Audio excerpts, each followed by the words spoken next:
What's up, everybody? Welcome to the UbD Like a Boss series. That is, we're going to dive into all things understanding by design. One of my favorite framework to designing instruction. So I'm going to try to be as practical and applicable as best as possible in this series. Suggestion is to approach it as a professional development. Okay, so pause, make your notes, jump to the sections that you're interested in that you want to tighten up on, apply it as we go through, do the practice. For me, the more I practice, creating units using the framework, the better I become at it. And I'm still practicing and I'm becoming better, right? So apply it or treat it as a professional development. And along the journey, just continue to explore, to learn, to create, and grow. So let's dive right in. All right, here is the content that I'm going to be covering on this journey. This is an introduction. So, this is episode number one. Episode number one. Other episodes to come. So, these are the things we're going to be talking about in this introduction. So, let me start with this scenario. It's the long awaited girls' summer trip. The summer is here. I know it's gone, but just imagine. And you and your girlfriends, we've been planning this fun trip to Cabo. It's sea, boats, rest, relaxation, and a few wonderful drinks and other excitement. And the time has finally arrived. You pack your bags, you have all your essentials, you meet your girlfriends at the airport, and the announcement is on the airways. And it's time to board. You're on the plane, strapped in, and the pilot comes on. Good evening, ladies and gentlemen. This is your captain speaking. We're off to a wonderful start. So relax and let's get let's get going. We're going to be flying at an altitude that's undetermined.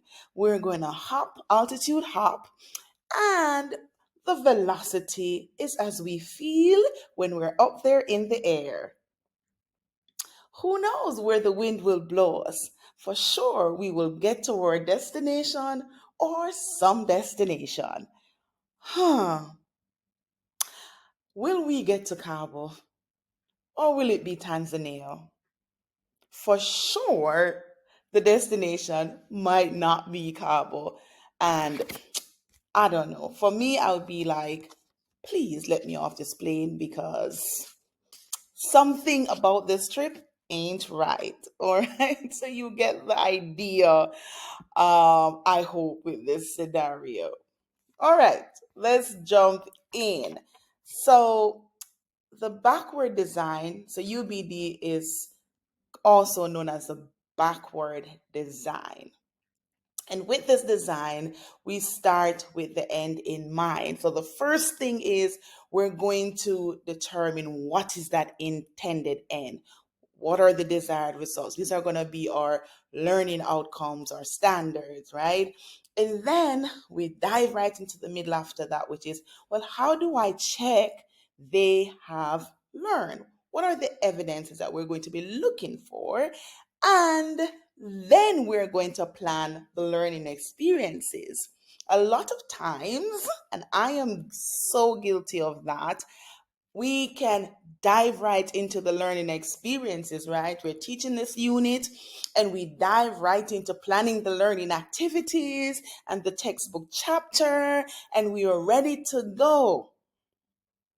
And then when we're halfway on the journey, we start thinking, where are we going again? Has that ever happened to anyone? For sure, it has happened to me. Now, I think this um, design our framework has applicability for many facets of society, many industries in society. I believe you can find it applicability in construction, in medicine, in drugs, air travel, education, business. If we just think about any one of these, I believe that they always start with the end in mind, right? So they have a sense of where they're going, what they want to achieve, what is the evidence that would suggest that they have achieved that, and then they plan out how they're going to get there. So this framework is not just for education, it has applicability all over, right? So why not use it in designing our units in for the classroom? Okay, on the screen here are some definitions for some of us who have been using the framework. We know what the framework is, and for those of us who have been using it for the first time or may just getting into it, here is a definition. So it's an approach, it's a framework to instructional design, and it emphasizes working backwards. Start with the end in mind. Okay, so I feel like understanding the why. For me, everything, the why drives me. I don't know about anyone else, but I always want to know, why am I doing this? And so I felt it was fitting, or I feel it is fitting, to dive into a little of the philosophy and the rationale. So let's do that. So let's dive into the philosophy. There are four philosophies that I'm going to be as concise as possible. Help me, God. So the first one here is the framework believes in focusing on the enduring understanding. That is, we're going to zone into the big ideas and the core concepts that are providing value beyond the classroom. I know sometimes as educators, when we have a topic, we may feel like we should cover everything in this topic. Oh, yes, they should do this. And oh, yes, they should do this. And oh, yes, they need this chapter in the textbook. But really, do they need it? So it's going to pull out what are those big ideas and core concepts that will last beyond the classroom, gives value beyond the classroom. An example I think about when I'm teaching cells, right? I'm a science teacher, and I'm teaching cells. Really, will the kids remember all the parts of the cell and the function? The cell membrane is the structure that controls what goes in and out of the cell. For sure, they will not. As much as we want them to remember everything, they will not. So I need to focus on what is a big concept or idea that if I structure it right, they will walk away remembering. And I'll talk more about that later on. Number two, it's a backward design process, which I've talked about earlier. We start with the results, then what the evidence that's going to show that they've achieved that results, then we go into the plan. For many of us, our favorite part perhaps is the plan.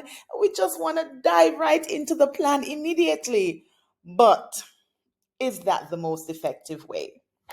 Philosophy number three, it emphasizes transfer of learning. And this is my favorite, or one of my favorite parts of this, um, using this framework, the emphasis on transfer of learning. I think in a previous video that I did about teachers roadmap, so if you have not checked that out, please go and do so. Thank you very much. When I talked about we're preparing students for a future, that there are a lot of unknowns for jobs that are not yet in existence.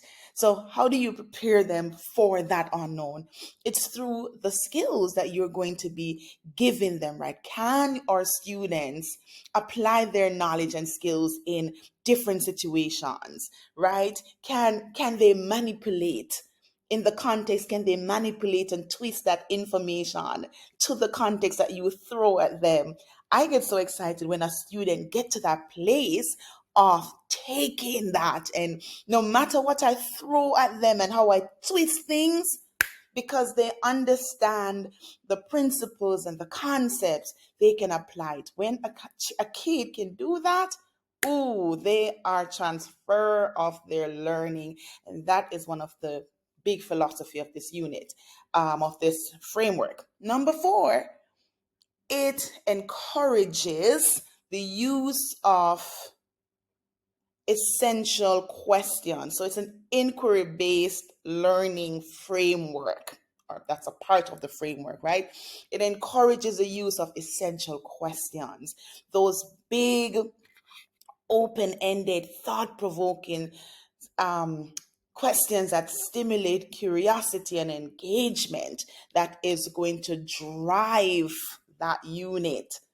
Ooh, right? And so it is encouraging those the students to become more curious through the questions that they're asking. The question is driving them to ask even more questions as they dive into the learning, to see how everything connects to this bigger question. And later on, I will dive in a little bit into EQs, because you have those overarching EQs that really extend outside of the scope of a topic or even the discipline.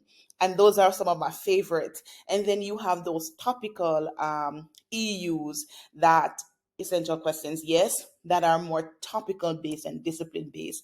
And for sure, we can use a combination of both. All right, so now let's look at the rationale.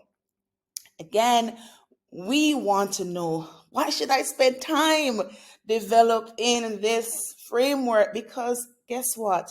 It takes time. Am I looking at the camera? Forgive me, guys, if I seem like I'm not looking at the camera because the camera is right in front of me, but I think I keep looking that way. Okay, maybe I'm looking at myself. I should be looking at the camera. Anyway, sidetracked. So we want to know, why should we spend time developing the framework, right? These are some of the rationale. It promotes a deeper understanding of deep understanding for the students, and deep understanding in the learning. One of the things with traditional, so if we look at the traditional, if we're not careful, we get content driven. We're covering all this content, but are we allowing for the skills and the transfer and the connections to happen? In the understanding by design framework, because of how it is designed or its intent, it allows us to focus on what we call the codes, what should students know, understand, and do, and to create that beautiful symmetry through the journey. Number 2, it ensures alignment and coherence, right? So you're looking for stage 1. How is stage 1? Is stage 1 aligned with stage 2? Is stage 1 aligned with stage 3? Is stage 3 aligned with back to stage 2 and stage 1? So it allows for that alignment and coherence for the entire journey. And again, because we're intentional in designing the process, before we start teaching anything, we can look along each stage for that alignment and for that coherence. So that's one of the beauty about this framework.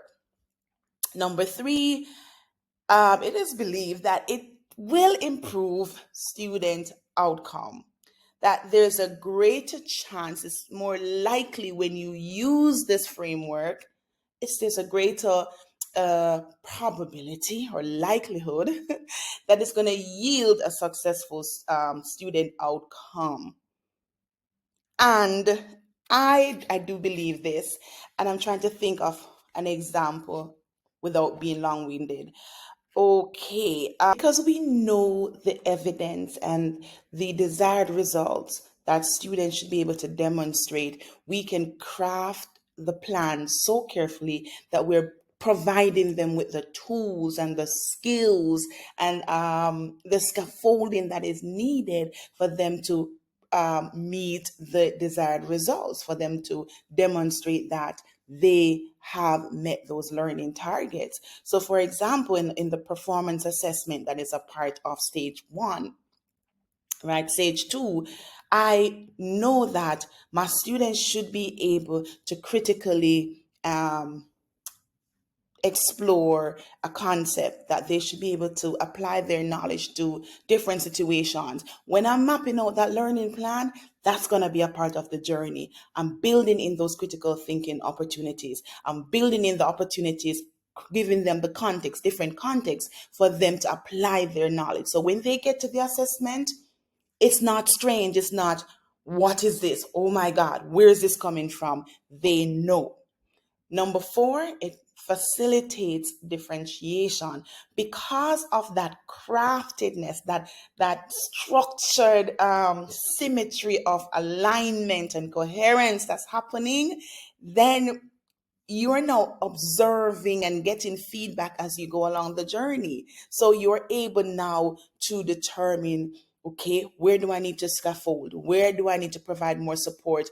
How do I need to differentiate the content now, because these students seem to need additional support. So, okay, I need to differentiate process based on the information I'm getting along the journey, so that these students can, their understanding can be developed, because I notice and I observe along the journey that they need the support. So it really facilitates differentiation. All right, rationale number five, it encourages reflective practice, right?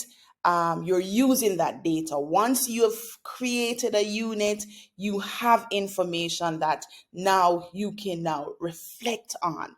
You have feedback, you have observation, you have student data. So you can now go back now and look at the unit again through the lens of data and see where you need to make those adjustments. And of course, you now evaluate, refine. The unit is becoming even more powerful, better, right? So I have units now that I've gone through, and now with the information that I have, I can say, okay, I need to tighten up alignment. It needs to be more coherent here. And I can go back now. The unit is already done, right? The beautiful thing is that once you have created these units, they are done. It's just going to be refining, evaluating, and refining as you go along. And number six, supports professional collaboration. This journey is not a one-man show. If multiple people are teaching the unit, it should be a collaborative process. All the teachers on the team need to be aware of all the parts, contribute to all the stages, so that there is shared understanding and consistent practice. If one person designed the unit, that person is the one who is going to have the understanding of how all the pieces work together. And it's going to create challenges along the way, and we want to be consistent in the practice. So all three stages should be collaborated on by all. So figure out what collaboration looks like on your team, but come together for the process. All right, we're going to dive into some benefits, and I'm not going to talk much on these, inshallah. Right, so here on the screen is talking about some benefits to the teachers, which really came out when I was going through the other parts. So, yeah, clarity, coherence, structured and efficient planning, improve assessment design. And I am a witness to these benefits for sure. It gives me structure and efficient. Now, when I'm designing units, I'm looking for alignments, I'm looking for coherence. I'm going back to stage one, back to stage two, back to stage three, and connecting all the pieces. And it takes time, but once you get it, Mm. And also, I do believe it improve assessment design. I'm more intentional with the evidence that I'm using. I'm not trying to do every single type of assessments in the book or every type of learning activities. Are they necessary? So now I'm asking the question, is this really necessary? Yes, it's a beautiful activity that I've used over and over years ago, but does it serve the purpose now? So now I'm like, nope, that has to go. So for sure, yeah, for sure. And the benefits to the students, of course, because of the intentionality and the cohesiveness and the structured way that you're designing the frame, the units, and ensuring that alignment, it's going to promote deeper learning because you're going to be zoning into or onto those big ideas, those core concepts. You're going to be creating those opportunities for transfer and connection. So for sure, there's going to be deeper learning, connection making, and real world application, right? That's going to be happening. It's going to foster critical thinking and problem solving because transfer requires, application requires the ability to critical think. So for sure, it will also facilitate those important skills, and I believe it also ensures that our the learning being engaging and relevant. If they're making those connections, those essential questions that transcend a topic or a unit, yeah, it's going to be more relevant. So more relevant learning. So yeah, those are some of the benefits. So here on the screen are some key concepts that you're going to be hearing over and over. If you're in the UbD framework, then these concepts are not new. And if you're new to this journey, these are some of the concepts that you're going to be seeing or hearing over and over. And I will be diving into them closer as I go into other episodes of the UbD Like a Boss journey. All right.